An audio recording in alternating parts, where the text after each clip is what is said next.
Hey everybody, it's Christine, and this week I want to offer you some relief from how you may be torturing yourself with your beliefs.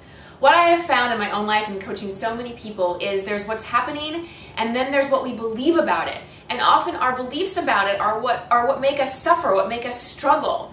You know, I have two examples of some clients this week. I have one example, a man that I coach who is just beating himself up because he thinks he should be at a different place in his career and he was miserable and he should have accomplished more and this and that, and his beliefs were just torturing him. And I have another client who is 30 and believes she should have found the one by now and believes she shouldn't be single and that being single is the most awful thing in the world. Okay, the truth is neither one of their realities were really that bad. They have amazing lives, they're amazing people. But by buying into these beliefs and thinking that something else would be better than what they actually have, they were miserable.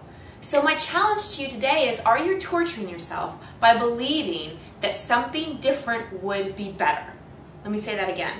Are you torturing yourself by believing that if your life was different in some way, it would be better? We all kind of fall into this trap, but the truth is we don't know. We just make all these assumptions that it would be better if something else were happening. But the truth is we don't know.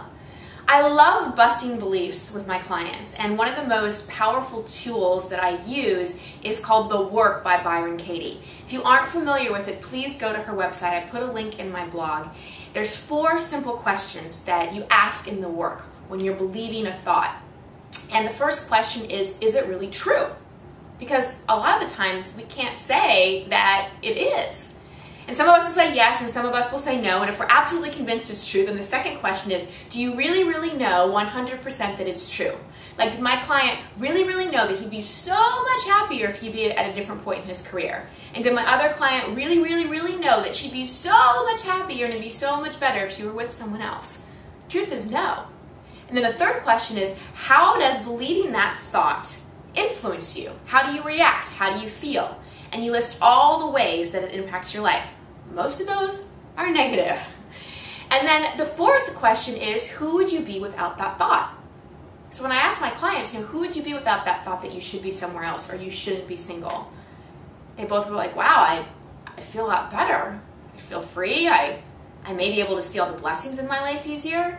Those are the kind of awarenesses that come in when you challenge your thoughts. So I want you to stop assuming. I want you to call your own BS on things because you're believing things that you don't know are true.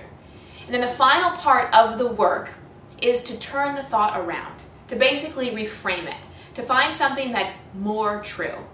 Like for my client about work, the thought we turned around was, well, I really am happy where I am because I've gotten to travel, I've had freedom, and I have accomplished a lot. And my client who's single said, wow, there are so many amazing things in my life. This is a time in my life where I can choose to focus on myself. And the turnarounds are infinite. So my encouragement to you today is stop torturing yourself with your thoughts. Look at what you're believing. Challenge your beliefs. Please don't hold the position that keeps you suffering. Go to thework.com, take yourself through those 4 steps and start turning your beliefs around. There's a lot in life that we can't control, but remember, we can control our thoughts. You have dominions over them. So make the powerful choice today to turn them around. I'll see you next week.